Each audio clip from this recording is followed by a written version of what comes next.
ও আমার নাবিউকা তুমি বলবা আদরি। অমনি আমার মাওলার ডাক দিলে কাযাবা আদুউল্লাহ, আমার দুশমন কবরের মধ্যে আসছে, আমার শত্রু কবরের মধ্যে আসছে, এর সাথে আমার কোনো পরিচয় নাই, কোনো সম্পর্ক নাই। এ কবরের মাটি চাপতে, অমনি কবরের দুই পাশের মাটি এত জোরে চাপ মারবে, চাপের ছুড়ে এক পাথরের হাঁটি আর এক পাথরে লাগাইয়া ফেলাইবে। ফেরেশতারা কবরের মধ্যে আগুন ধরাইয়া অমনি কোটা কবরটা আগুনে ভরিয়া যাবে, যেহেতু কবরের মালিকের সাথে তোমার কোনো পরিচয় না।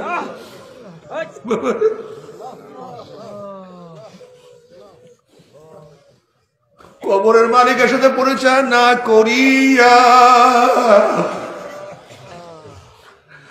ঘরের মালিকের সাথে পরিচয় না করিয়া ঘরে ঢুকিও না। কবরের মালিকের সাথে পরিচয় না করিয়া কেউ কবরে যাইও না, আল্লাহ মাফ করিয়া দাও। এই কবরের মধ্যে হাজার হাজার হাজার হাজার বছর থাকতে হবে, এরপর আল্লাহ কিয়ামতের ময়দান কায়েম করবে। আল্লাহ ইয়াউমা ইয়াফিরুল মারউ মিন আখিহি ওয়া উম্মিহি ওয়া আবিহি ওয়া সাহিবাতিহি ওয়া বানি। যে কিয়ামতের ময়দানে আপন ভাই ভাই পরিচয় দেবে না, মা ছেলের পরিচয় দেবে না, ছেলে মার পরিচয় দেবে না, বাবা ছেলেকে সাহায্য করবে না, ছেলে বাবাকে সাহায্য করবে না। ويقول إبراهيم خليل الله نفسي نفسي موسى كلم الله نفسي نفسي عيسى روح الله نفسي نفسي আদম روح الله نفسي نفسي। সমস্ত নবীরা বলবে মাওলা আমাকে বাঁচাও, আমাকে বাঁচাও, আমাকে বাঁচাও। আল্লাহ ওইদিকে জাহান্নাম গরিব গরিব আওয়াজ করতে থাকবে, জাহান্নামের আওয়াজে কিয়ামতের ময়দানে থর থর থর থর করে কাঁপতে থাকবে। আল্লাহ এই অবস্থা দেখিয়া জনাবে মুহাম্মদ রাসূলুল্লাহ সাল্লাল্লাহু আলাইহি ওয়াসাল্লাম সিজদায় পড়ে বলবা মাওলা তোমার ইজ্জত ও জালালের কসম খেয়ে বলতে আছি, আজকে জাহান্নাম তোমার একটা উম্মতকে খেয়া ফেলায়, আমি কিন্তু তোমার হাবিব জান্নাতের মধ্যে ঢুকবো না। আল্লাহ নবী আলাইহিস সালাতু ওয়াস সালাম দোয়া কবুল করে আল্লাহ পাক বলবা যাও জিবরাইল আমার হাবিবের কাছে এই পানিটুকু নিয়ে দিয়ে আসো।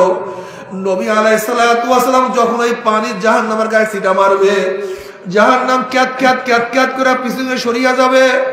নবী আলাইহিস সালাতু ওয়াস সালাম বলবে মাওলা রে, যে জাহান্নামকে লক্ষ লক্ষ ফেরেশতারা ধরিয়া রাখতে পারে না, এ আবার কোন কুদরতি পানি, কোন আশ্চর্য পানি, যেই পানি মারার সাথে সাথে জাহান্নাম পিছনে সরিয়া গেল। আল্লাহ পাক ডাক দিবেন আমার হাবিব গো, এই পানি কোন আশ্চর্য পানি না, কোন কুদরতি পানি না, এই পানি হলো তোমার গুনাহগার উম্মতের চোখের পানি। বাবার আজকে পরীক্ষায় ফেল করলে চোখের মধ্যে পানি আসে। আল্লাহ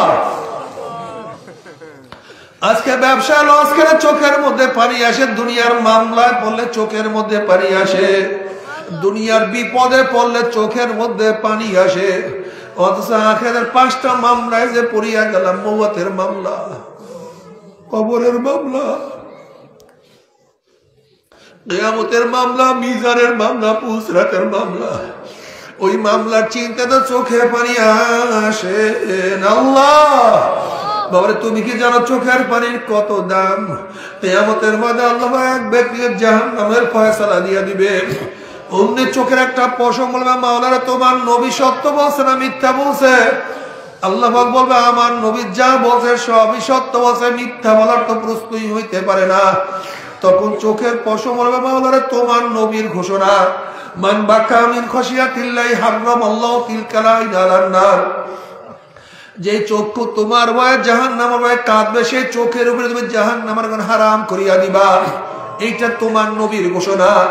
আমি চোখের পশম সাক্ষী দিতে আছি তোমার এই বান্দা নামাজে দাঁড়াইয়া কত কান্না কাঁদছে, রুকুতে গিয়া কত পানি জড়াইছে, সেজদায় করিয়া কত মাটি ভিজাইছে, ওয়াজ নসিহতে বসিয়া কান্দিয়া কান্দিয়া কত বুক ভাসাইছে। এরপরে তুমি তাকে কিভাবে জাহান্নামের ফয়সালা দিলা?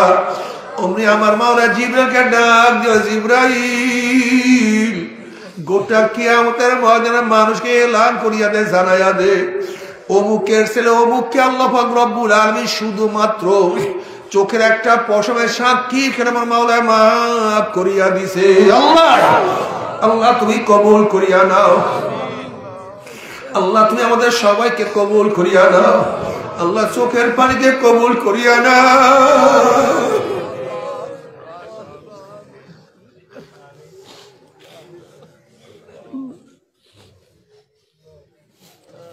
যদি মাওলার হুকুম না মানিয়া কিয়ামতের ময়দানে উঠো আজকে শীতের দিনে কত পোশাক পরি কত কোট কত সোয়েটার কত শাল জাহান্নামীদের জন্য আল্লাহ পাক একটা পোশাক বানাইবে দুনিয়ার কোনো উলের পোশাক না সুতির কোনো পোশাক না ওরে হলো জাহান্নামের আগুনের পোশাক আল্লাহ মাফ করিয়া দাও যখন জাহান্নাম মনে করে জাহান্নামের আগুনের পোশাক পরাইয়া দেওয়া হবে গার মধ্যে এমন ভাবে সেট হয়ে যাবে নাফরমান যতই চিল্লা চিল্লি করবে পোশাক ছেড়ার চেষ্টা করবে সেরতেও পারবে না সহ্য করতে পারবে আল্লাহ আমাদের সবাইকে মাফ করিয়া দাও তবে মুমিন মুসলমান সবারই মনে চায় গুনাহ থেকে ফিরিয়া না কামল করিয়া মাওলার জান্নাতে তো সবারই যাইতে মনে চায় গুনাহ নিয়ে মাওলার জাহান্নামে কাউরি কিন্তু যাইতে মনে চায় না কিন্তু কেনই বা আমরা নেক আমল করতে পারি না কেনই বা গুনার কাম ছাড়তে পারি না এর মূল কারণ আপনার এবং আমার পিছনে নফস এবং শয়তান লাগিয়া রয়েছে এই নফস এবং শয়তানকে ফেলার জন্য যে কোনো একজন হক্কানি আল্লাহর ওলির হাতে হাত দিতে হবে রে বাবা খবরদার বর্তমান জমানায় পীর মুরিদের নামে ভেজাল ব্যবসা দলাদলি হিংসা হাসাদে পরিণত হয়ে গেছে সমস্ত আল্লাহর ওলির একমত যে এই পীরের 5 জন মুরিদের মধ্যে কম পক্ষে 3 জনকে দেখবা আলহামদুলিল্লাহ সুন্নাত মাফিক আমল আকলাক মজবুত হয়ে যাইতে আছে গুনার কাম ছাড়তে আছে নেকের আমল ধরতে আছে কলম নরম হইয়া চোখে পানি আসতে আছে বৃক্ষতর নাম কি ফলে পরিচয় আমি চরমনায় বুঝি না চরমনের দাওয়াত প্রশংসা প্রচার প্রসার করার জন্য আসি রে বাবা চরমনায় যাওয়ার তোমার কোনো দরকার নাই কোনো দরকার নাই কোনো দরকার নাই তুমি যার কাছে গিয়া পারো গুনার কাম ছাড়ো নেকের আমল ধরো কলম নরম করিয়া চোখে পানি নিয়া মাওলার কবরে যাইও যেরকম দুনিয়ার ঘরে আগুন লাগলে পানি ছাড়া নিভানো যায় না ঠিক তদ্রুপ তোমার এবং আমার গুনার দ্বারা যে জাহান্নামের আগুন জ্বলিয়া রয়েছে চোখের পানি ও সারা কিন্তু জাহান্নামের আগুন নিভানো সম্ভব না আমার জন্য দোয়া চাই আমিও দোয়া করি সবাই সবার জন্য প্রাণ খুলিয়া দোয়া করো যেন কিয়ামতের ময়দানে গলাগলি বাঁধিয়া মাওলা একসাথে জান্নাতে যাওয়ার তৌফিক দিয়া দেয়।